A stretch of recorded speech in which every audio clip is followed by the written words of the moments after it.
오늘 시편 146편에 있는 말씀은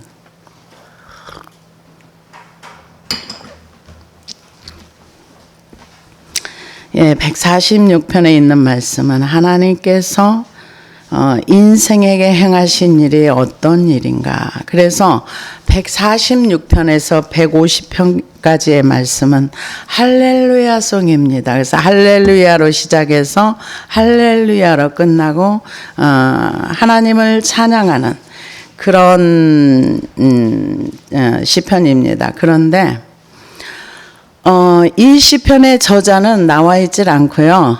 저자가 누군가 역사학자들이 얘기하기를 아마 70년의 포로 생활을 끝내고 돌아온 그 후세대들이 기록하였을 것이다. 이렇게 말하고요. 그래서 생활 가운데 하나님을 경험하고 하나님을 체험하고 그 하나님을 믿지 아니하고 이웃 나라들을 믿었다가 망해서 포로까지 끌려갔다 온 사람들이 그 포로지에서 하나님을 경험하고 체험한 그런 사람들이 이렇게 기록한 시일 것이다. 이렇게 말들을 합니다. 그래서 이 하나님의 세계는 설명이 좀 어려운 부분이 많이 있습니다. 왜냐하면은 이거는 뭐 지식으로 배운다 그래서 그 지식이 그럴 것이다 하는 건 하지만 내 온몸으로 이것을 경험하고 체험하고 정말 이거야. 이게 좀 어려운 거죠. 왜냐하면은 사과를 먹어본 사람과 사과를 지식으로 배운 사람은 언어의 표현이 비슷할지라도 이 느끼는 감각이 다른 것처럼. 그래서 할렐루야 내 영혼아 여호와를 찬양하라. 다른 사람 보고 찬양하라고 하는 것이 아니라 내 자신, 내 영혼아 여호와를 찬양하라. 왜 찬양하라고 하는가? 찬양하라는 데는 이유가 있습니다. 누구에게? 다른 사람에게 찬양하라는 것이 아니라 자기 자신에게. 제가 이 시편을 바라보면서 이분은 하나님을 경험하고 하나님이 어떤 분이라는 걸 아는 분이 쓴 시구나 하는 것을 알 수가 있었습니다. 왜냐하면은 이 이스라엘 백성들이 북이스라엘과 유다로 나뉘어져 가지고 북이스라엘은 아수르를 의지하고 애굽을 의지하다가 쫄딱 망해 가지고 다 흩어져 버렸어요. 그러고 나서 남유다는 또 마찬가지로 아수르를 따라가다가 애굽을 따라가다 어디 따라가다가 결국은 바벨론한테 홀딱 망하고 바벨론의 70년의 그 기간을 거치면서 하나님이 어떤 분이구나 조금 알았던 거죠. 그러고 나서 사실은 돌아오는 세대들은 1세대들은 다 죽었어요. 지금 만약에 미국에서 잘 살고 있는 그 사람들이 지금 그 이스라엘의 전쟁 난 그곳으로 돌아가라면 다 안 갈 거예요. 왜냐하면 살기 좋고 편안하고 좋은데 지금 전쟁터에 들어가면 죽을 수도 있는데. 근데도 불구하고 제가 그 뉴스를 보다 보니까 이거는 이제 일반 뉴스가 아니고요. 그 기독교 뉴스를 보다 보니까 프랑스 지금 살기 좋잖아요. 근데 약 한 100명 이상이 지금 전쟁 난 자기 조국으로 돌아간다고 그러더라고요. 그래서 지금 이스라엘 땅에서 가서 2세대, 3세대 이런 사람들이 돌아온 거는 거기서 태어난 사람들, 그들의 문화가 익숙하고 그들의 삶이 익숙하고 모든 것이 익숙한데 그 모든 것을 버리고 하나님을 향하여서 하나님이 약속한 땅으로 돌아오는 건 쉬운 건 아니죠. 근데 우리가 알고 있기는 그 페르시아의 고위 관리였던 그 느헤미야가 하나님께서 이제 1차, 2차, 3차 이렇게 귀환을 한 다음에 고레스 왕의 귀환으로 해서 귀환한 다음에 성벽이 무너졌다는 소리를 듣고 그 성벽을 쌓으려고 할 때 사람들이 다 비웃고 조롱했어요. 어느 정도 조롱을 했냐. 야, 너네가 쌓은 돌은 여우가 올라가도 무너지겠다. 얼마나. 그러니까 너네들이 성벽 쌓은 거는 여우 새끼 조그만 게 올라가도 그 성벽이 무너질 거야. 니들 하는 짓거리가 무슨 짓거리야. 그러고 빈정거리고 비웃었을 때 그 문제를 그대로 기도해가지고 그들이 오히려 그거를 멈추게 하는. 그래서 하나님을 경험했던 그런 사람들이 이제 기록한 내용이라고 볼 수가 있습니다. 그래서 내 영혼아 여호와를 찬양하라. 나의 생전의 여호와를 찬양하며 나의 평생에 내 하나님을 찬송하리로다. 이거는 이 자기 자신에게 찬양하라고 말하고 내가 내 평생에 나는 하나님을 찬양할 거야. 왜? 하나님이 어떤 하나님이기 때문에 내가 찬양하느냐 설명을 해줘요. 귀인들을 의지하지 말며 도울 힘이 없는 인생을 의지하지 말지니. 여기서 귀인들을 의지하지 말라는 거는 힘 있는 사람,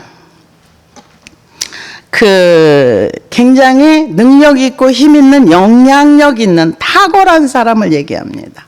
그래서 그런 사람을 의지하지 말며 도울 힘이 없는 인생을 의지하지 말지니. 왜 이 세상에 힘 있는 사람, 돈 많은 사람 하면은 문제가 얼마나 쉽게 풀려요. 그런데 그를 의지하지 말라는 거예요. 왜? 그 이유는 그의 호흡이 끊어지면 흙으로 돌아가나니. 그러니까 이 땅에서 잠시 그들이 엄청난 힘을 가지고 있고 영화를 누리고 있다 할지라도 그 사람의 생명이 끝나면 끝나는 거죠. 그 모든 것이 끝납니다. 이 세상에서 내가 아무리 많은 것을 쌓아뒀다 할지라도 내 생명이 끝나면 끝나는 거예요. 우리 지난번에 제가 얘기를 했지만 러시아가 없는 세계는 필요 없어. 내가 핵으로 때려버릴 거야. 하는 거랑 뭐가 달라요. 그러니까 내가 없는 세상은 다 필요 없어. 이 굉장히 극단적인 이기심인데요. 근데 여기에서는 지금 도울 힘이 없는 인생들은 아무리 그가 힘이 세다 할지라도 그 호흡이 끝나면 그의 모든 것이 끝나. 그래서 인생들을 의지하지 말라. 그러면서 그날에 그의 생각이 소멸하리로다. 그러니까 살아있는 사람이 힘이 있고 능력이 있고 아무리 많은 것을 큰 것을 가지고 있다 할지라도 그 사람의 호흡이 끝나면 흙으로 돌아가면 끝난다는 거죠. 그러면서 야곱의 하나님을 자기의 도움으로 삼으며. 야곱의 하나님을 왜 나왔을까요? 우리가 성경을 보면 아브라함의 하나님, 이삭의 하나님. 그런데 여기서는 야곱의 하나님을 자기의 도움으로 삼으며 그랬는데 야곱은요 하나님한테 도움을 많이 받은 사람이에요. 이삭은 그 말씀 한번 순종해가지고 거부가 된 사람이에요. 왜냐? 하나님이 그 땅에 기근이 들었을 때 이삭은 애굽으로 내려가려고 했어. 근데 하나님 내려가지 마. 여기 있어. 그래서 그 말씀 순종했더니 그의 백배를 거두고 거부가 되었더라. 이 사람은 하나님을 통해서 부를 누린 사람이에요. 이삭은. 근데 야곱은 이삭의 아들이지만 하나님의 복을 받고 싶어. 그런데 자기가 장자가 아니야. 그러니까 못 받았잖아요. 그래가지고 억지로 꾀를 내가지고 복을 받았어요. 복을 받고는 그 복이 되지 않고 집에서 못 사는 복이 돼버린 거예요. 그래서 자기 외삼촌 집에 갔다가 오는데 20년이 지나면 형의 마음이 풀릴 줄 알았어. 안 풀렸거든요. 그래서 그날 밤에 하나님 앞에 붙들고 하나님과 씨름을 했다 그랬어요. 자기가 꺾여야 하나님의 도움을 받아요. 야곱이 거기서 무너진 거예요. 그래서 나중에 한쪽 다리를 절었더라. 얼마나 힘쓰고 애쓰고 했는지 나중에 이 다리가 위골되었다. 그런 얘기가 성경에 있습니다. 그래서 성경에서는 야곱의 하나님이 안 도와줬으면 에서의 칼에 죽는 거예요. 하나님이 도와준 그 야곱. 그래서 야곱의 하나님을 자기의 도움으로 삼으며 여호와 자기 하나님에게 자기의 소망을 두는 자는 복이 있도다. 그러니까 야곱의 하나님을 자기의 도움으로 삼으려면은 내가 어딘가에 쪽박 들고 가서 나 좀 도와주세요 하는 거를 다 버려야 돼요. 하나님과 세상을 겸하여 섬길 수 없다, 그렇게 얘기했습니다. 내 힘도 버려야 돼요. 내 능력도 버려야 돼요. 그리고 하나님 앞에 1대1로 나가서 자기의 문제를 얘기해야 돼요.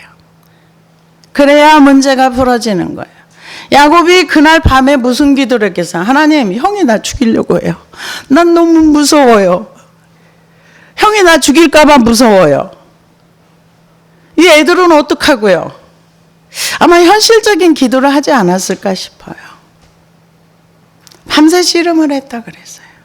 하룻밤 해가지고 20년의 화가 풀린다면 할만하지 않아요, 여러분? 20년 동안 형이 야곱을 죽이려고 기다리고 이를 갈고 있었는데 하룻밤 하나님 앞에 손들고 하나님, 난 너무 무서워요. 야곱이 얼마나 겁났겠어요. 그러니까 돈으로 해결하려고 돈으로 1차로, 2차로, 3차로 막 양이고 쏘고 보냈는데 이놈 봐라. 여전히 가지고 온다는 소리. 아, 돈이 안 통하는구나. 그러고서는 하나님 앞에 두 손 들었겠지요. 하나님, 이젠 난 죽을 것 같아요. 하나님, 나 좀 불쌍히 여겨주세요. 그래서 자기의 모든 힘이, 아마 야곱은 돈의 힘을 믿었을지도 몰라요. 근데 성경에 보면 사람들이 돈을 많이 믿어요. 왜냐? 히스기야도 믿음의 사람이라고 하지만 처음부터 믿음의 사람이 아니었어요.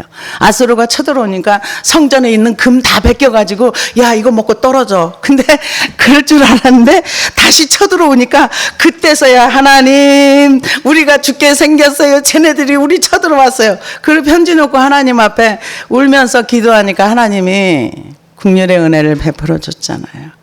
그래서 야곱의 하나님을 자기의 도움으로 삼으면, 이건 선택하는 거예요. 내가 돈을 선택할 수도 있고 세상에 어떤 것들을 선택할 수도 있고. 그런데 지금 이 사람은 이름은 누군지 안 나와 있지만 나는 내 평생에 하나님만 찬양할 거야. 왜? 도울 힘이 없는 인생을 의지하지 않고, 호흡이 끊어지면 끝나는 인생을 의지하지 않고 야곱의 하나님을 자기의 도움으로 삼으며 여호와 자기 하나님에게 자기의 소망을 두는 자. 세상 소망이 끊어져야 거기다 소망을 둬요. 우리는 두 개를 못해요. 세상을 사랑하면 하나님을 사랑할 수가 없고, 세상에 소망이 많으면 하나님께 소망이 안 가요. 그래서 내 뜻이 꺾여야 하나님의 뜻이 내 안에 이루어져요. 내 뜻이라는 건 별것도 아니더라고요. 이 세상에서 그냥 밥 먹고 사는데 지장 없으면 그것도 내 뜻이더라고요. 그런 내 뜻이 꺾여야 하나님의 뜻을 바라보고 그 뜻을 이루기를 원합니다. 그래서 지금 이분은 여호와 자기 하나님에게 자기의 소망을 두는 자는 복이 있도다. 여호와 하나님에게 나의 소망을 그분께 둔다는 거예요. 시편 144편 15절에 보니까 이러한 백성은 복이 있나니 여호와를 자기 하나님으로 삼는 백성은 복이 있도다. 우리가 교회 나오잖아요. 그러면 우리가 하나님을 자기 하나님으로 삼는 거 아니에요? 아닐 수 있어요. 맞을 수도 있지만 이건 선택입니다. 시편 46편 7절에도 보니까 만군의 여호와께서 우리와 함께 하시니 야곱의 하나님은 우리의 피난처시요 이르시기를 너희는 가만히 있어 내가 하나님 됨을 볼지어다. 내가 열방과 세계 중에서 높임을 받으리라 하시도다. 만군의 여호와께서 우리와 함께 하시니 야곱의 하나님은 우리의 피난처시로다. 셀라. 피난처라는 건 내가 힘들고 어려운 일을 당했을 때 쫓아가는 곳이 피난처입니다. 대부분 사람들은 하나님을 피난처로 삼지 않아요. 힘들면 어디로 가는지 아세요? 노는 걸로 가든가, 힘들면 어디로 가나? 잠으로 가든가. 그래서 잠으로 도피하는 분한테 제가 한번 물어봤어요. 며칠을 자냐? 3일 4일을 잔대요. 밥도 안 먹고 식구들 밥도 안 해주고. 내가 그래서 미쳤네. 힘들지 않아? 내가 물어봤어요. 힘들지 않아? 3일 4일을 어떻게 누워있어? 나는 허리가 아파서 못 누워있겠다. 그랬더니 하나도 안 힘든데요. 안 먹어도 안 힘들고요. 이불을 뒤집어 쓰고 3, 4일 있어도요. 하나도 힘이 안 든대요. 왜? 거기가 피난처거든요. 그래서 이 세상에서는 또 노는 걸로 피난처 삼기도 하고 이곳저곳으로 여행으로 돌아다니면서 다 털어버리기도 하고 힘들면 몰라. 나 그 문제에 대해서는 난 몰라. 딱 문 닫아버리기도 하고.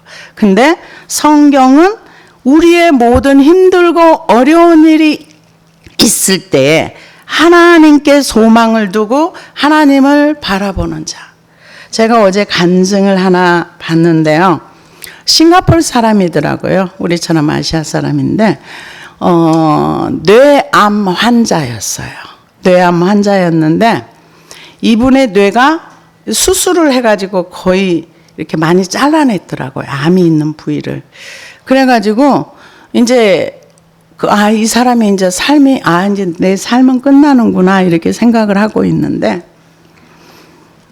수술 후에 이분이 그러고 앉아 있는데 갑자기 어떤 빛이 자기에게 쫙 임하면서 네가 살 수 있다. 거의 뭐 그런 비슷한 음성을 들으면서 이제 이분이 살아났어요. 제가 나중에 이제 영상을 여러분에게 보내드릴게요. 그런데 이분이 의사가 와가지고 이제 자기가 이제 그 음성을 듣고 그러고 이제 했는데 의사가 그런 얘기를 하더래요. 뭐라고 얘기하냐면 선생님에게 두 가지 좋은 소식과 나쁜 소식을 들려드리겠습니다. 좋은 소식은 뭐냐면 선생님이 살아났다는 거고요. 하나는요, 뇌의 모든 여기를 다 잘라냈기 때문에 나머지 삶을 그냥 휠체어에서 살다가 가야 됩니다. 그렇게 얘기를 하고 의사가 가더랍니다. 그러고 나서 이분이 이제 손가락도 움직이고 그러고 나서 실제로 휠체어를 탔답니다. 그러고 나서 하나님이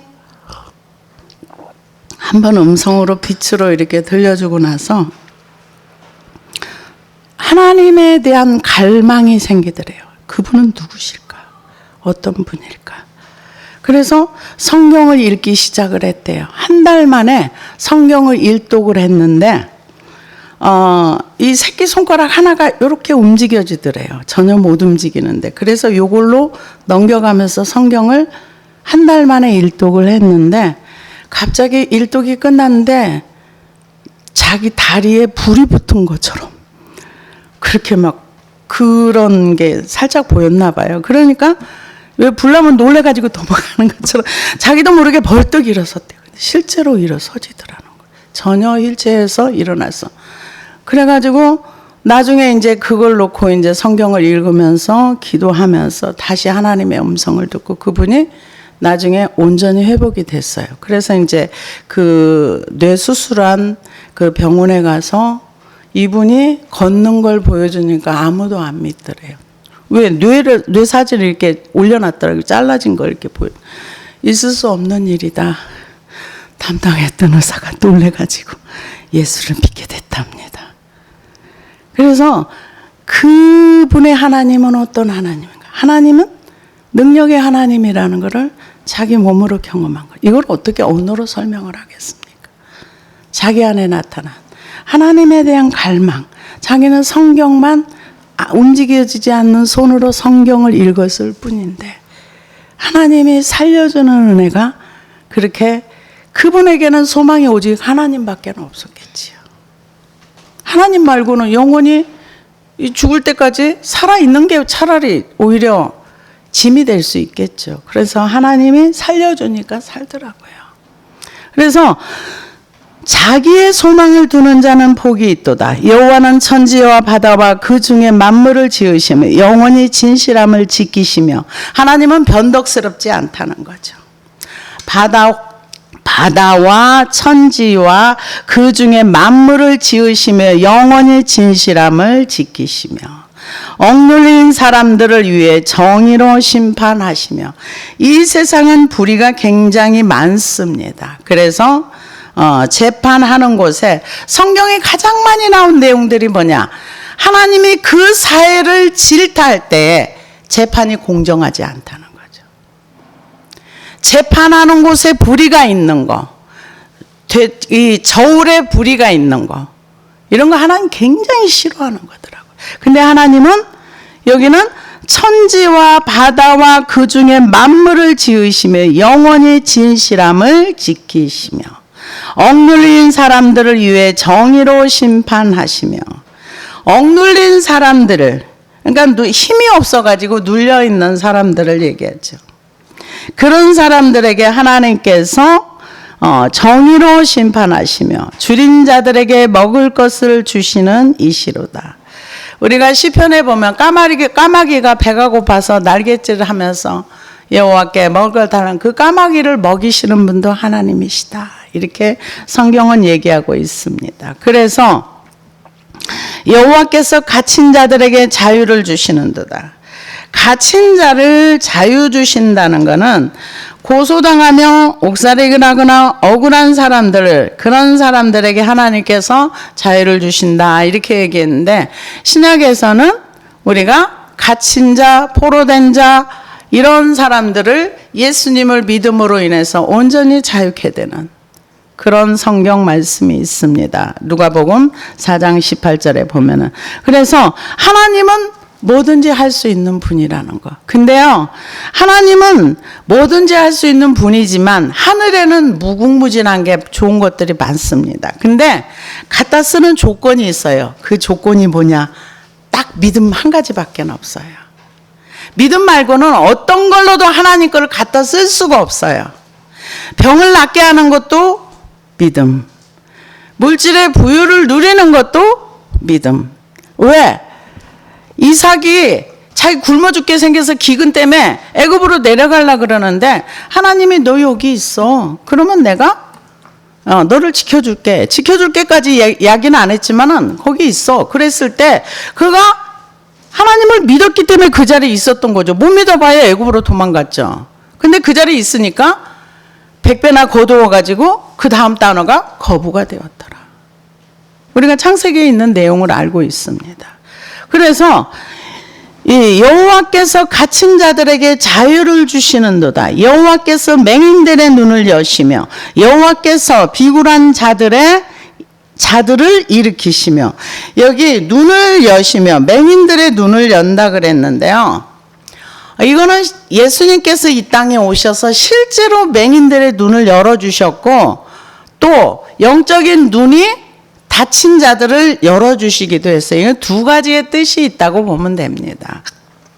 그래서 이사야 59장 9절에서 12절에 보니까, 그러므로 공평이 우리에게서 멀고 의가 우리에게 미치지 못한즉 우리가 빛을 바라나 어두운 뿐이요 밝은 것을 바라나 캄캄한 데 행함으로 우리가 소경같이 담을 더듬며 눈 없는 자같이 두루 더듬며 낮에도 황혼 때와 같이 넘어지니 우리는 건강한 자 중에서도 죽은 자 같은지라. 우리가 곰같이 부르짖으며 비둘기같이 슬피 울며 공평을 바라나 없고 구원을 바라나 우리에게서 멀도다.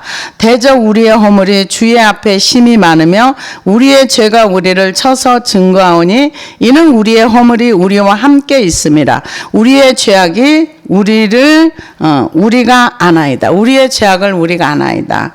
이 소경이 됐다는 거는 영적으로 소경이 됐다는 건 하나님을 볼 수 없는, 하나님과 관계가 단절된 그런 사람을 말할 수 있죠. 예수님께서 신약에 너희 소경들아 이렇게 얘기했던 사람이 종교인들이에요. 종교인들은 하나님을 알지 못합니다. 하나님을 알 수도 없어요. 하나님은 1대1로 만남과 교제가 있어야지 됩니다. 그래서 신명기 28장 28절에서 29절에 보니까 여호와께서 또 너를 미침과 눈먼과 경심증으로 치시리니 소경이 어두운 데서 더듬는 것 같이 내가 백주에도 더듬고 내 길이 형통치 못하며 항상 압제와 노략을 당할 뿐이니 너를 구원할 자가 없음이라. 이 얘기는 하나님을 믿지 않고, 그러니까 하나님의 백성으로 언약의 백성이지만 하나님을 인정하지 않는 사람들, 말씀과 상관없이 살면은 이 영적으로 소경이 된다 이렇게 얘기를 합니다. 그래서 하나님께서 이 소경이라 할지라도 눈이 뜨기를 원하시는 거죠. 이사야 43장 8절에도 눈이 있어도 소경이요 귀가 있어도 기머거린 백성을 이끌어내라. 그래서 하나님이 이 땅에 예수 그리스도를 보내주셔서 우리가 예수를 믿음으로 인해서 흑암의 권세에서 빛의 나라로 우리를 옮겨주셨다 이렇게 얘기를 했는데, 여기에서는 맹인들의 눈을 여시며, 그러니까 하나님을 알지 못하는 사람들을 하나님을 알게 할 수 있는 눈을 열어주셨다는 거죠. 그래서 그 하나님을 찬양한다는 겁니다. 비굴한 자들, 여기서 비굴한 자들을 일으키시며 이렇게 얘기했는데, 문자적인 뜻은 꿇은 자를 일으키시다 이렇게 얘기했는데, 조개포 케포핌이라는 단어를 쓰는데요. 여기 꿇은 자라는 거는 염려, 근심, 고통 혹은 재앙으로 인해 마음이 눌리고 구부러진 자, 마음이 눌리고 구부러져 가지고 펴지지 않아요. 이게 근심으로 이렇게 눌려버린 사람들, 이런 사람들을 하나님께서 보호해 준다는 거죠. 그래서 우리 하나님께서 우리에게 주시고자 하시는 것들을 받을 수 있는 사람들은 그분을 믿는 믿음밖에는 없어요. 다른 길은 없어요. 믿음이 필요합니다. 그래서 맹인들의 눈을 여시며 여호와께서 비굴한 자들을 일으키시며 여호와께서 의인들을 사랑하시며, 의인들이라는 것은 하나님을 믿는 그것을 의로 여기셨다 했던 것처럼 믿는 사람들을 사랑한다는 거죠. 믿는 사람들이 누굽니까? 하나님을 그냥 믿는 거예요. 그래서 믿음이 없으면 하나님을 기쁘시게 못한다 이렇게 얘기했는데, 근데 그 믿음이 잘 안 오더라고요. 믿음이 와야 하나님 나라에 이것도 갖다 쓰고 저것도 갖다 쓰고 뭐 할 수 있는데, 하나님 나라는 좋은 게 참 많거든요. 근데 믿음이 오질 않으니까 그거를 못 쓰고 있는 거죠. 그래서 여호와께서 나그네들을 보호하시며 고아와 가부를 붙드시고 악인들을 굳게 하시는 도다. 고아와 가부는 도움이 필요한 사람입니다. 근데 그들에게 하나님께서 도와주신다는 거죠. 고아와 가부를 붙드시며 악인들의 길을 굳게 하시는다. 악인들이 누가 악인들입니까? 하나님을 안 믿는 사람들. 그 사람이 이 땅에서 얼마나 선을 행했느냐, 얼마나 좋은 일을 많이 했느냐, 이건 하나님 볼 때는 중요하지 않아요. 세상에서는 그 사람을 칭송할 수 있고 세상에서는 그 사람에 대해서 좋은 말을 많이 해줄 수 있어요. 그러나 하나님은 뭐 관심 있느냐, 내가 너를 알아. 근데 네가 나를 인정해야 돼. 이 인정하는 게 되게 중요하더라고요. 범사의 여호와를 인정하라. 그리하면 내 길을 지도하시리라. 하나님을 인정하는 그곳에는 하나님 어디든지 같이 가세요. 하나님을 인정하는 그 사람, 그 사람에게는 하나님이 그가 불 가운데 들어가든 물 가운데 들어가든 하나님이 함께 하세요. 우리가 알고 있는 것처럼 사드락 메삭 아벳느고가 하나님을 인정했어요. 근데 그들에게 하나님을 보여주시기 위해서 하나님께서 불 가운데 던졌는데 거기 살아났잖아요. 근데 그들의 신앙은 어땠어요? 뭐 나를 죽여도 괜찮고 살아도 괜찮아. 그냥 죽으면 끝나는 거고 살려주면 사는 거고, 자기 생명을 맡겼을 때 하나님께서 그들을 구원해 주셨습니다.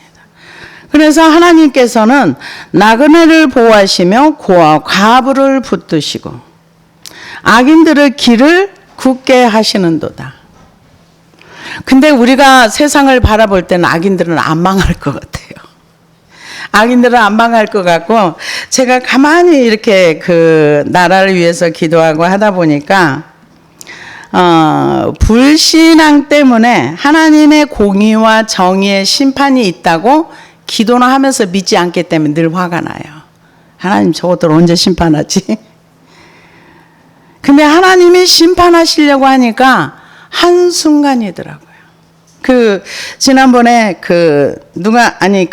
뉴스를 보다 보니까 저쪽에 우리 옆에 있는 나라가 비가 한 달 동안 얼마나 오고 토네이도가 오고 뭐가 오고 해가지고 지금 그 무기 만들어 놓은 그게 약 한 45%가 다 물에 잠기고 쓸려 내려가고 뭐 어떻게 되고 뭐 반도체 공장이 어떻게 되고 뭐 거의 한 달 그 이상 비가 왔답니다. 그런데 비도 너무 많이 오고 그래가지고 그런 일이 일어났다고 하는 거 보니까 저는 그 나라에서 우리나라 계속 막 뭔가 이렇게 훔쳐가고 할 때마다 마음이 참 불편했어요. 그래서 하나님 우리나라 좀 보호해 주세요. 이거 좀 안 훔쳐가게 좀 보호해 주시고 지켜주세요. 이런 기도도 한 적이 있는데 결과는 안 좋더라고요. 그래서 하나님께서 의인들을 하나님 사랑받고 싶으면 하나님 믿으세요. 그게 방법입니다. 하나님을 믿는 거 말고는 하나님과의 좋은 관계를 가질 수가 없어요. 믿음밖에는, 그리고 하나님께 있는 거를 우리가 갖다 쓰는 건 오직 믿음밖에 없어요. 그래서 하나님께서는 고아와 가부를 붙드시고 의인들을 지켜주신다는 거죠. 시온아, 여호와는 영원히 다스리시고 내 하나님은 대대로 통치하시리로다. 할렐루야. 시온이라고 얘기했는데 하나님께서 그 시온 예루살렘 이스라엘을 통치하시는 하나님인데 지금은 전 세계를 지금 그때도 통치하셨지만은 그들은 언약 백성이기 때문에 그렇게 얘기를 한 거고요. 근데 다니엘서를 보면은 하나님이 그 사람의 삶 속에 개입하시면 하나님을 알아요. 그러기 전에 우리는 하나님을 잘 알지 못합니다.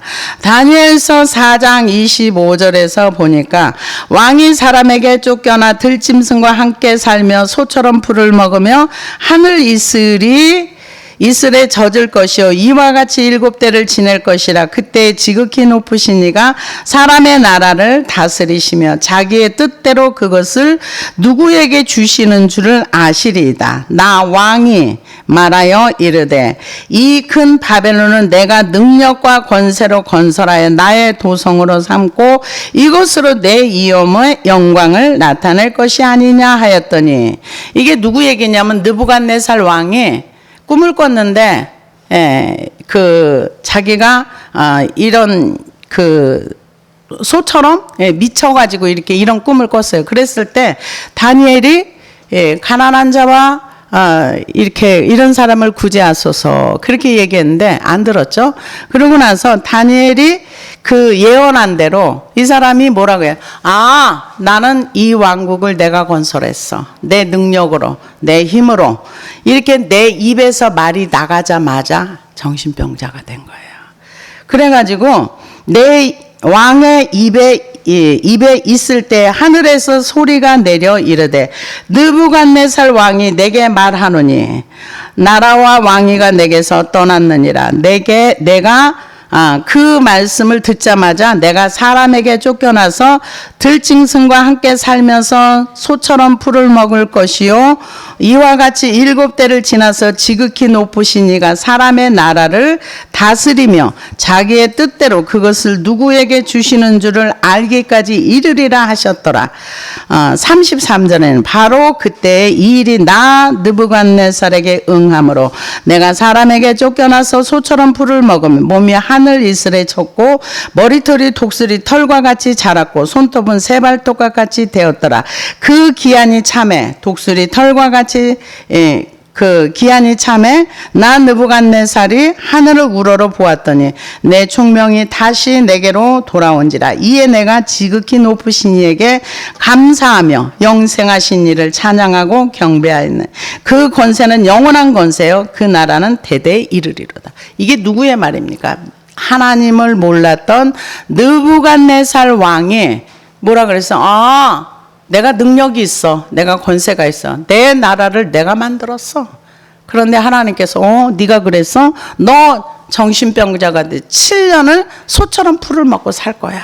근데 그 말이 떨어지자마자 바로 그대로 현실이 이루어진 거예요. 7년 후에 내가 잘나서 하는 게 아니라 하나님이 이 나라를 다스리시고 전 세계를 다스리시고 통치하시는구나, 그거 인정하고 나니까 자기 정신이 돌아왔다는 거죠. 그래서 하나님의 통치는 이 세상뿐만 아니라 영원한 세계까지 영원히 통치하신다는 거죠. 그래서 이 146편을 쓴 이 사람은 1대1로 하나님과 관계성이 있어서 하나님을 경험하고 홀로 서기를 한 사람이에요. 우리는 하나님 앞에 다 1대1로 서는 거예요. 누구의 자녀, 누구의 부모, 누구의 형제 아무 소용없어요. 1대1로 하나님과 나 사이예요. 그래서 히브리서에 보면은 사람이 한 번 죽는 건 하나님께서 정하신 거라 그랬어요. 그리고 죽은 다음에 심판이 있다 그랬어요. 그런데 예수 그리스도를 믿는 사람들에게는 지옥 가는 형벌의 심판이 없습니다. 어떤 심판만? 상급의 심판이 있죠. 그래서 네가 얼마나 하나님의 이름을 위해서, 하나님을 위해서 뭐를 했느냐, 이거는 있지만 지옥 가는 심판은 없습니다. 예수님을 정말로 믿는다며. 그래서 이 146편은 하나님을 경험하고 체험하고 하나님을 만난 이 사람이 내 영혼아 여호와를 찬양하라, 나는 내 평생에 여호와를 찬양할 거야. 왜? 하나님은 이런 분이기 때문에. 하나님은 이렇게 공의롭고 대대에 통치하시는 이분이기 때문에 나는 그의 주권과 왕권과 통치를 인정해, 이 얘기입니다.